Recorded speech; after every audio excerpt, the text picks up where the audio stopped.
Coming up on Tech Thing, Amazon's Cloud Cam, the easy way to test your network speed, tech gifts for travelers, and quite a bit more. Oh my goodness, brace for impact.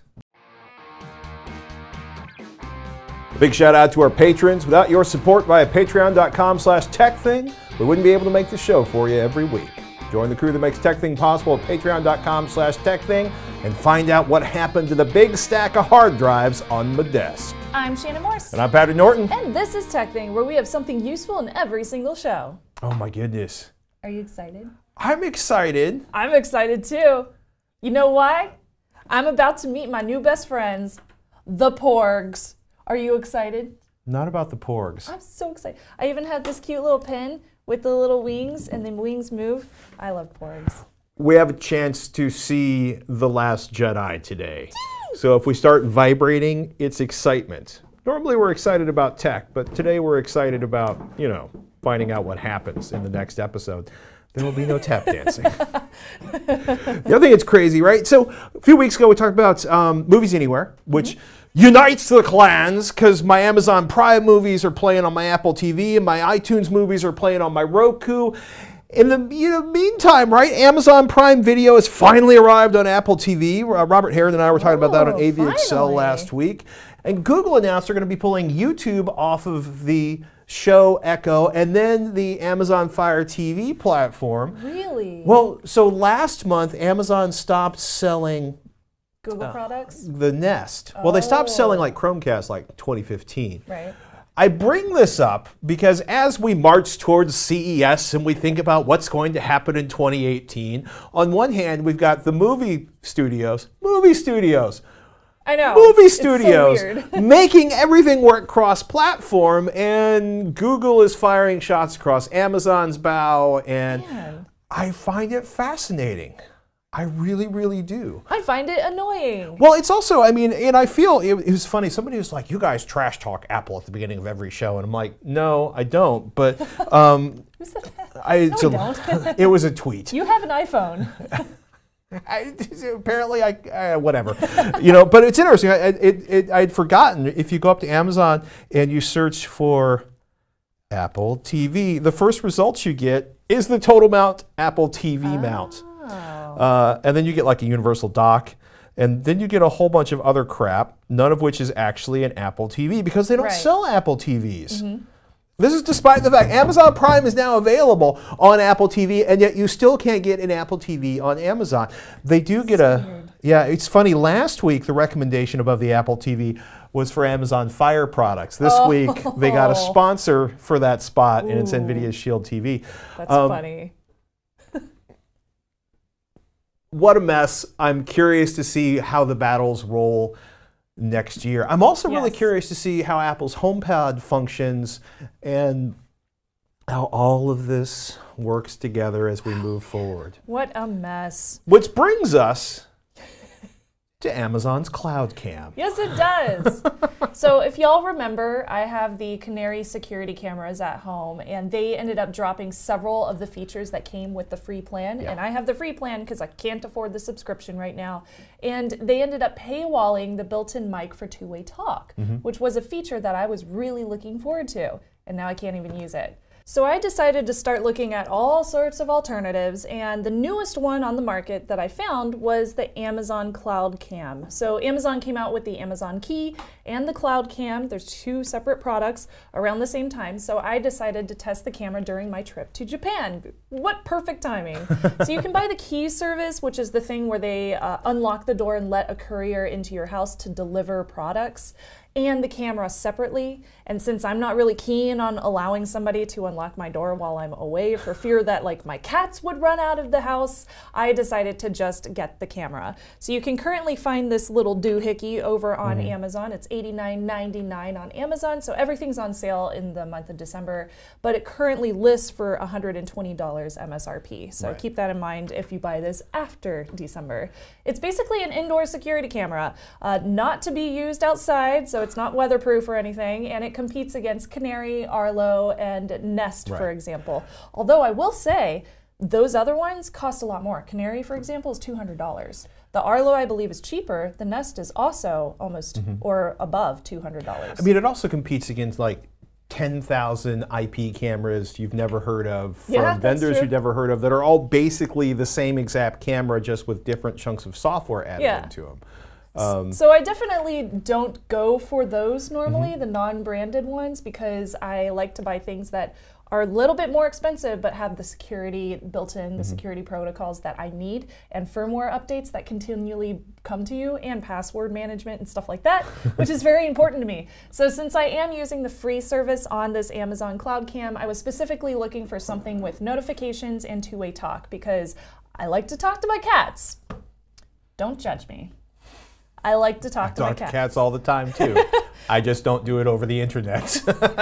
You saw me at that dinner we went to. I was talking to my cats over the cloud cam. It was I may have awesome. mocked you during that dinner. You did. Don't judge me. You were sitting at a table with 8 people going, It was awesome. and then showing us the pictures Like, of the look at my cats. So I also want to download videos too. That's really important to me.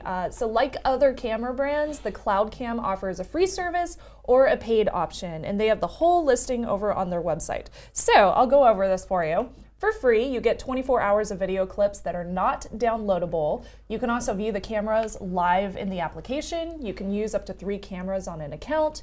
You can receive alerts for motion detection, use the two-way talk, which is great, night vision, and you can change motion sensitivity. So if you receive too many notifications, you can turn it down. That's a very sort of 21st century product idea that we will allow you to access the night vision feature on the Right. camera you purchased without charging you extra. You can also set home and away auto modes so that it automatically turns off whenever you're home. Oh, It turns good. on when you go away. And you can turn on or off the audio, so you can mute it if you want to. There's night vision and there's notifications from the application that show up on your phone. So all normal things that you get with a security camera. You can also turn it 180 degrees if you want to mount this thing to your ceiling. So instead of having it like this, I could also switch it to be like that, or completely upside down, and the video will also automatically turn for Nice. you, which is really cool. The camera is wired only. It comes with this really long micro USB cable, so it's very long. I really like that. And it does come with mounting brackets as well. Now there is no night mode, which is basically when it still triggers while you're sleeping, while you're at home. It just has home and away modes. So the Canary does have night mode, which is great. That's different from night vision, keep that in mind. There is also no option to sound an alarm from the application from the camera. So if you see somebody in your house, there's no way to like freak them out with an alarm and get them to run out Well, of your you can household. yell at them through the camera. You could yell at them or be like, I'm watching you. Put that down! Another freebie is being able to use it with the Echo, which is kind of a gimmick. You can use it to make the Echo Show, all the live feeds on your Echo Spot, your Echo Show, the Amazon Fire TV, or your tablet. So you could just be like, Echo, show me the living room, and it'll show up on your tablet or your Fire TV or whatever. I have none of those products, so I was unable to test that feature, but it's a gimmick. So plans for this baby start at $6.99 per month, up to $69.99 per year on that first plan. They go all the way up to Pro. You get 7 to 30 days of cloud storage, depending on which one. More cameras on the same account, person detection, so it won't alert you if it recognizes that it's a person. Zones to max a section of the video frame, so you have to never pay get for alerts. zones. You have to pay for zones, I know, yeah, that's true. And unlimited downloads if you pay for the subscription fee. So for some reason, and this is a little weird, even though I'm on the free account, I'm downloading my videos. I don't know why. They'll fix that. I can download my videos right now. So I was like, yeah, I'm downloading all my videos of my cats at home. I couldn't not do this a month ago. So when I was in Japan, I couldn't do this. So maybe it's a promo for Christmas, or maybe they saw the complaints in the reviews, which I was looking at the reviews and a lot of people were ticked that there's no downloadable feature. It's not the highest reviewed product we've seen on Amazon. It's not. It's only got 3 stars. But maybe they decided to make downloads free as opposed to being only available in the premium plans to up the stars on their own review sites. I don't know. But I can download the videos right now, which I'm perfectly okay with.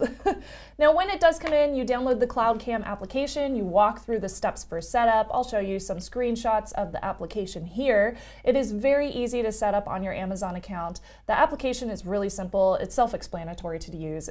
Everything's built in. It's very easy. I love that the two-way talk is free, so you can just simply hold down on the microphone and talk to your cats. It's so simple. Or your children. Or your children, if you have kids at home. Don't pick up that present. Don't chew on the present, Starbuck. Now, while my motion sensitivity is set to medium, I still get way too many notifications for my taste about my cats moving, and that could be resolved with zoning if I decided to pay $6.99 per month or more. The speaker quality is pretty decent for a security camera. My voice rings out very clear. It is slightly loud through the camera, though. And unfortunately, there's no way to change the volume of the camera either on it or through the application, which kind of stinks. You can just mute it or not mute it. So this could be done with software, I think, if they decided to update it through the Echo, maybe. Something like the Echo could turn on the CloudCam. So you could say, Echo, turn down CloudCam to volume 2 or something like that. Right. I think they could make that happen through software. What do you think? I think One it's a can good only idea. hope. I know, right? It's probably, That it's would also, fix it. I mean, the other thing is like a lot of times when they ship a new product, they like vomit the product out the door, and then there's a list of additional features that they work on over time. That's so true. There are a few seconds of a delay whenever you're speaking or when listening back to the audio, so it would be very tough to have an actual conversation through it. It is hilariously fun, though, to talk to my cats over the video because they get so confused. It's awesome. The video quality is also really great. Here's an example of my video. It has 1080p video at 120 degrees and 30 FPS, so pretty normal for a CloudCam. It is clear enough to make out details and faces and recognize detail in my Christmas tree, which is pretty cool. It is a full-fledged competitor to the big names in security cameras, I would say, especially since they give you a lot of the options for free that you can't necessarily find in the other competitors. And it's selling for under $100 right now. Yeah, and that's an awesome, awesome price. Now, you will probably ask, since I am all about the InfoSec, is it secure? Now, since it runs on Wi-Fi, it can be de-authenticated, and somebody wrote up an article about this. Now, de-authentications can happen on any Wi-Fi devices as long as they are targeted by an attacker. So you would have to target the device to have it happen. But basically what happened is they were able to de-authenticate the Amazon CloudCam camera, so it ended up going offline. While it was offline, the person with the Amazon key was able to come in and steal packages or whatever they wanted to do. All the while, the CloudCam was frozen and it made it look like the door was shut the whole time.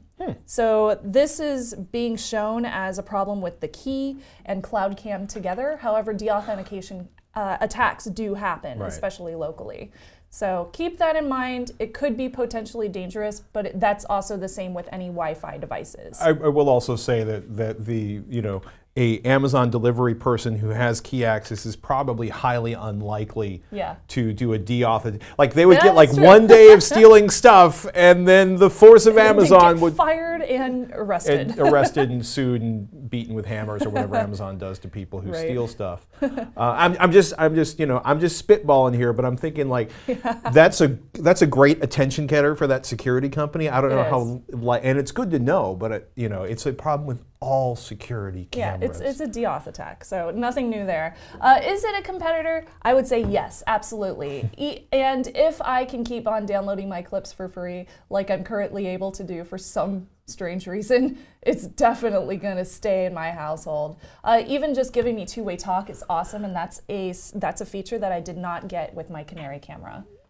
If you don't get those features for free and you have to go to a paid plan, are you getting less excited about this? At $70 a year? But $7 per month or $70 a year isn't that expensive when it comes to a security camera, especially if I would get the zoning features too. So I'm on the wall as far as, do I want to pay the subscription service for those 2 additional features, or do I just want to keep the free version? So if they ended up turning off the downloadable thing, I might buy it, but if they don't turn it off and they just keep it free, I'll probably just stay with the free service. There you have it, Amazon. Yeah. You want to make more money, Ixnay with the downloads. There you go. If you like this or if you have any questions about security cameras in the household, let me know because it's something that I'm very interested in and I would love to answer those questions. You can find me ask@techthing.com or at techthing on Twitter or at Snubs. We got a tweet from John who says, in episode 146, you talked about network speed test, not internet. What software do you use for this?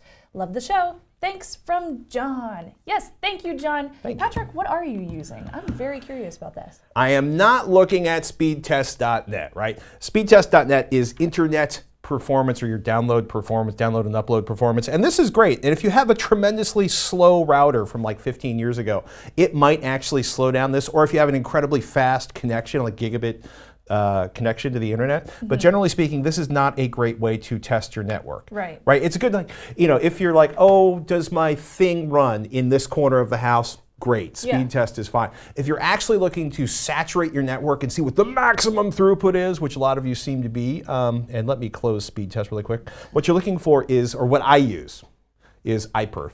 iPerf.fr, a tool for active measurements of the maximum achievable bandwidth on IP networks. And it's pretty amazing because they have clients for everything: Windows, Android, iPhone, iPad, Apple, Mac OS, Ubuntu, Fedora, OpenSUSE, blah, blah, blah, blah, blah, the source code. And it's, you know, where is it? Oh, yes. Originally developed, principally developed by the ESNet/Lawrence Berkeley National Laboratory. Oh. They're probably smarter than you are. I'm just smarter than a lot of us. Yeah, I have a couple of friends who work there. They're way smarter than I am. Think of it as drag racing for network throughput. And if you're on Windows, there is an application called Network Performance Test by Tom Zahn, which essentially turns the command line interface for iPerf into an application you run on your machine. Oh, that's nice. Yes, actually I like that a lot because there's just only so many times I can run the command line in a given day. When you open it up, it looks like this on Windows, right? And you start the socket listener. But this is that you start the socket listener on like that desktop machine with the SSD and the Ethernet connector, so or that's the laptop. The one plugged into your router. Yeah, that's the one plugged into my router by Ethernet. Okay. Or you can use Ethernet on both ways, right? Okay. That's how I get those 800, 900 megabit per second speeds I've talked about. Yeah. But you're going to need your IP address for the base machine. You put that up here. Okay. And then you hit connect, and then the packets will start running. Okay. And look at that. We've got 258, 273. So it's going to run the test. See what it's doing. Yeah, it runs the test as many times as you want it to. And then it gives you an average for all of those cycles through it. So in this case, we've got 238 megabits per second. Nice. That's cool. It's super simple. One of the things I do is I run Zorn's software's Caffeine on both systems. I don't know if I've ever talked about this. It's this tiny little application. Yeah. You'll see it running on like every time I run a machine here. It's free. It runs in Windows 10 and every other flavor of Windows. It's got a really fun coffee pot icon right there. But the thing about it is it keeps your machine from shutting down. Oh, right. And I run that for the duration of the test and nothing else. I generally disconnect everything from the network except for the iPerf clients. Otherwise, other client traffic can impact the speed. For example, your machine suddenly decides to update Windows and starts a gigabyte download in the middle of a speed test. This is bad, or somebody starts watching video or something. Right. So, you know, some people are like, but that's not real world. And, you know, people who have spent most of their adult lives testing networks basically like, do this. This is the basic throughput test. Run this application because it's simple enough for your tiny mind to understand, and it's really, really effective. If you have a better idea, if you have thoughts on network testing, you got questions, you got an app you think does a better job than iPerf, I definitely want to hear. Email ask@techthing.com.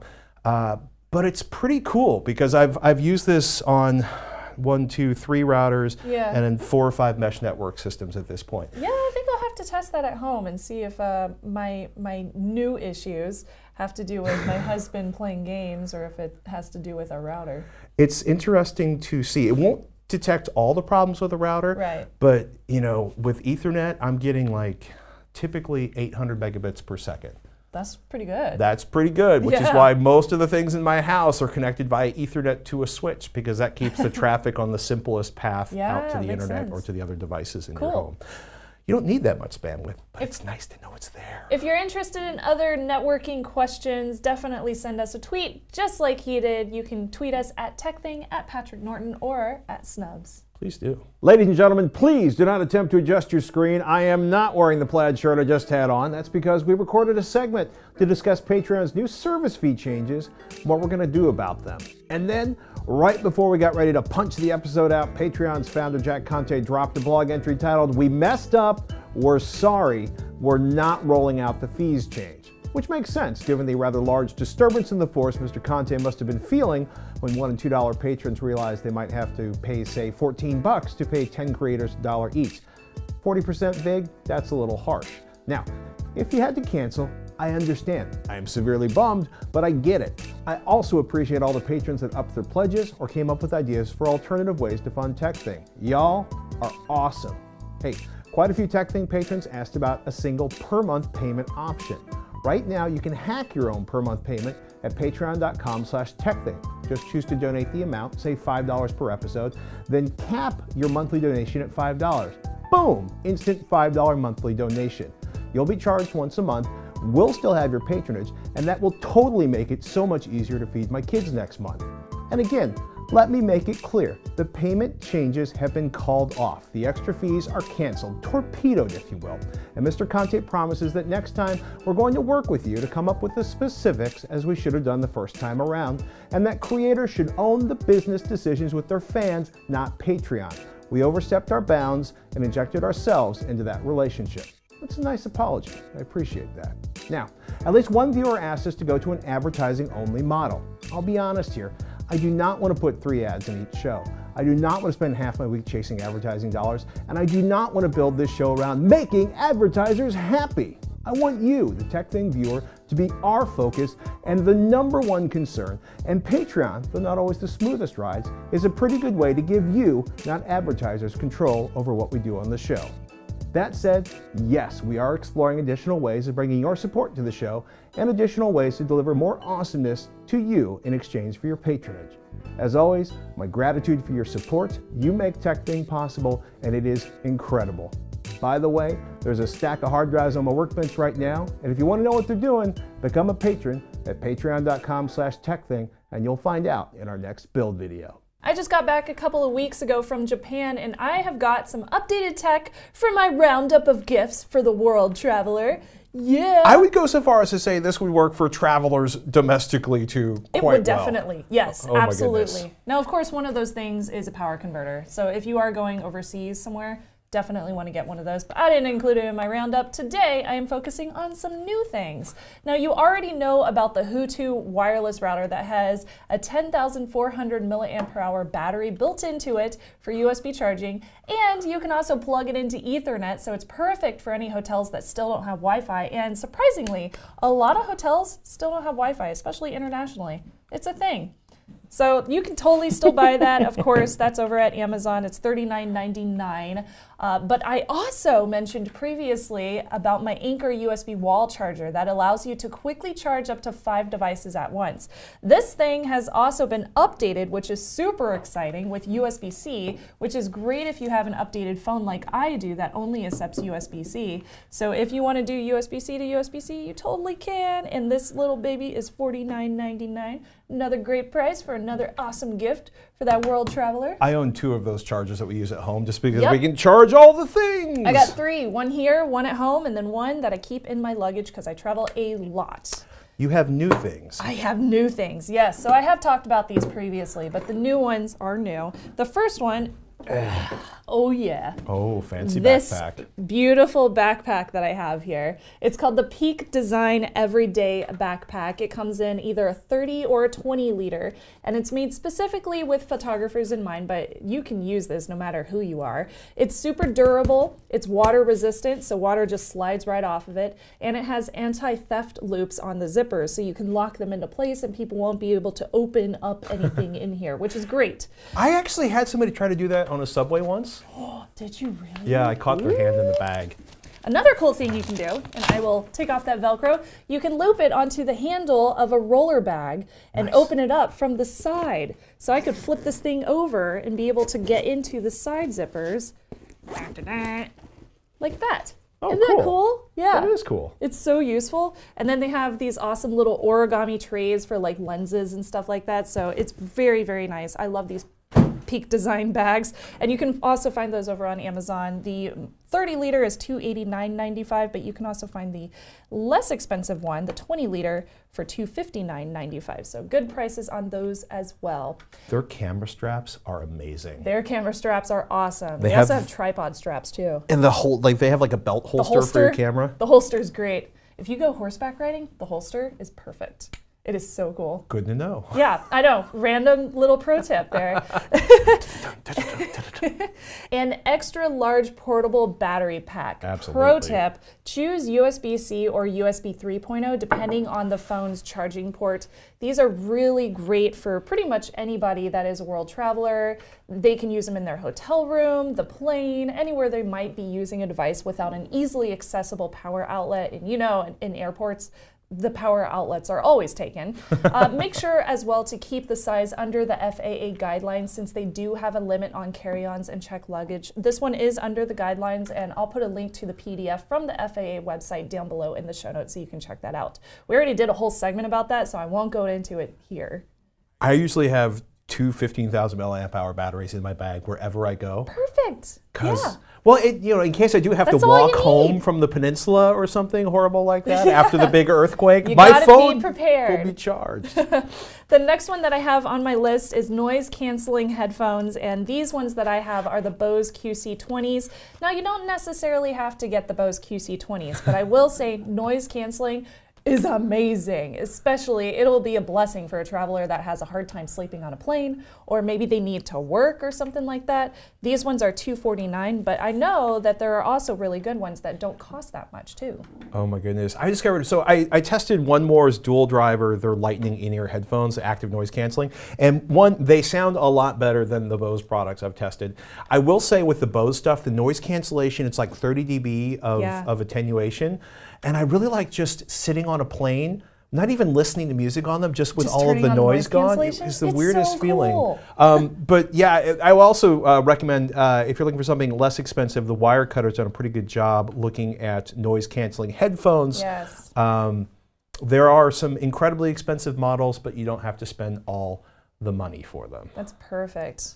And the last one that I want to mention today, actually I have two left.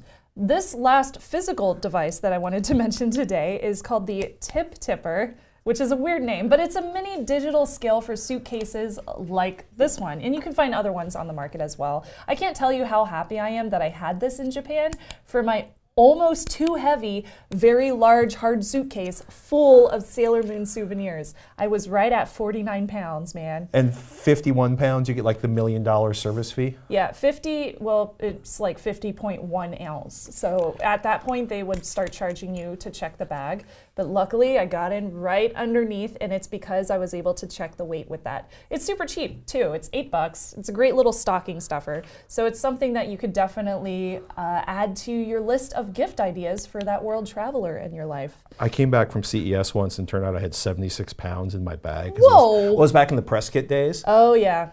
Those days. And last but not least is a VPN. So I like private internet access VPN. It's one of my favorites. I'll put the link to that in the show notes as well, but your own personal tastes or needs may vary depending on where you live. A VPN is going to allow your traveler to access websites that might be blocked in a certain country that they are visiting. It could also come in handy if they are needing to privatize their web browsing while they're at a hotel or a coffee shop overseas, because you don't want to get your identity stolen or get locked out of your accounts while you're traveling. That could cause huge headaches and make it really tough to get home. I'm laughing because I'm thinking of, like, and a friend of mine used it to access Game of Thrones while he was out of the country. There you go. Yep. There are some great options for VPN. So when you're traveling, I love having a VPN on my phone that's easy to connect to. And if you can buy a gift card or something like that and just invite them to be able to use that VPN, it makes an excellent digital gift. And that way you don't even have to buy anything. Bait your friends and family into better and a more secure lifestyle. I should buy my family VPNs for Christmas. They would not understand it at all, but I'll just be like, I'll set it up for you. It's free. There you go. Why doesn't my bank work? Oh, God.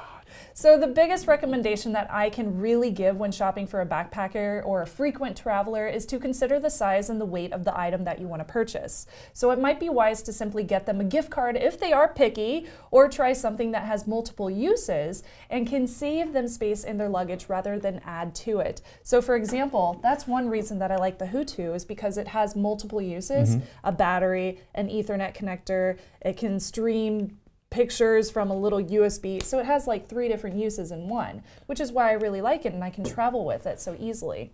Now, of course, if you have any ideas too, I would love to hear them, because I am one of those people that frequently travels for work and for myself. So definitely comment below or tweet them at TechThing. I love these ideas, love traveling tech. It's one of my favorite things ever.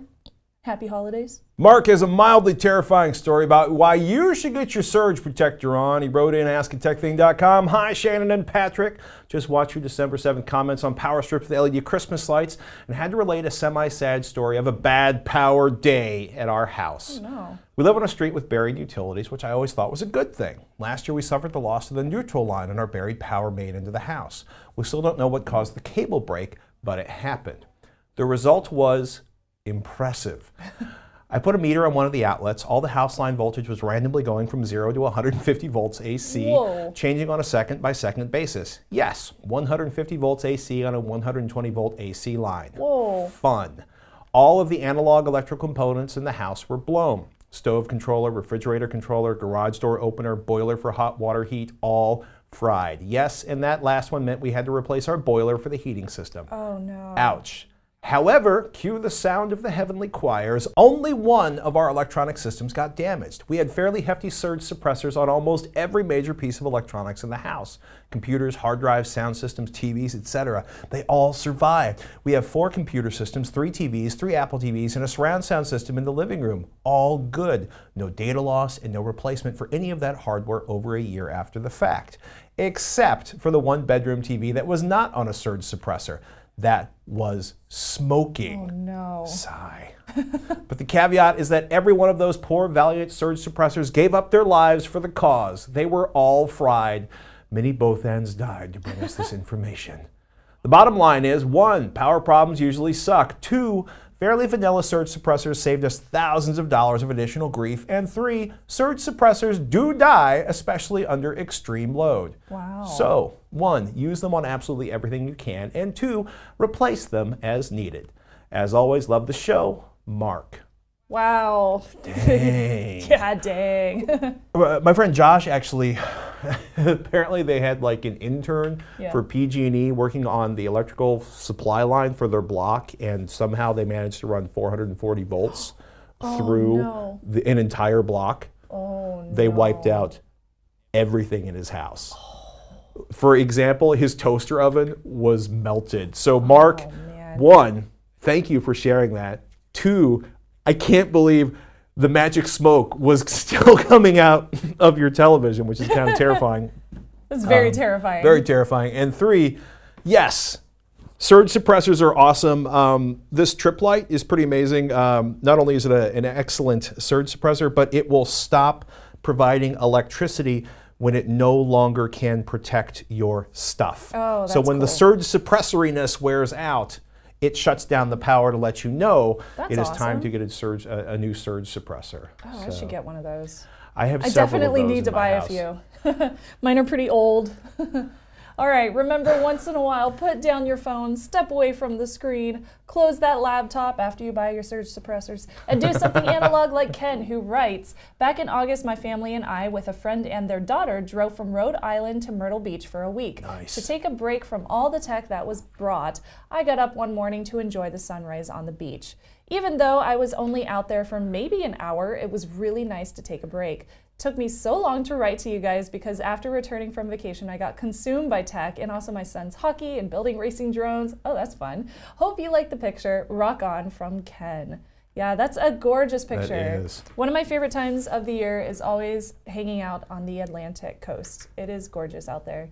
I can't wait to go back this summer. One of my favorite mornings now, but was not the favorite. I used to go out to check the surf, like my mom lives the Jersey Shore, and I'd walk down to check the surf in the mornings. And you kind of stand on the top of the dune, like coffee cup in my hand. A pair of A10 warthogs came down about 50. I think it's like they drop like 10 yards every 4 or 5 years. Yeah. I swear to God, I'm sitting like staring at the waves, like trying to figure out if it's worth dragging my board out, and a couple of A10 warthogs blew down the beach at like 50 feet above my head. Whoa. Yeah, needless to say, I did spill my coffee all over myself. Because I'm like, la la la la la. Oh yeah, that's good times. It was good times. Well, thank you everybody for watching. I'm Patrick Norton. I'm Shannon Morse. We'll see you next week on Tech Thing.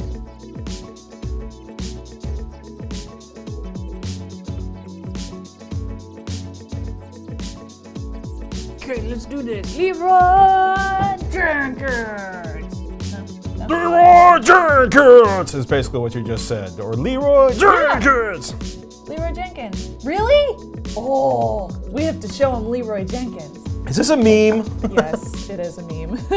Oh man, I love the beach. It's so fun out there. I gotta say, I like the Atlantic a lot more than the Pacific coast. That's because you've only been there mostly in the summer. It's a lot less charming in the winter when the water's 28 degrees. I've been there in the winter too. And the wind is blowing. I've been there in the winter as well. I don't know. I lived there in the winter. Yeah. I don't know, it's weird because like there's that it gets so warm in the summer, which is so amazing. Hot. There's only like a 5 or 10 degree variance in the Pacific, it seems like. Yeah. Yeah, it gets nice, like 7 degrees. You go out here and it's like it's 62 It's degrees. freezing out here constantly. Like you can't wear your swimsuit in the water out here.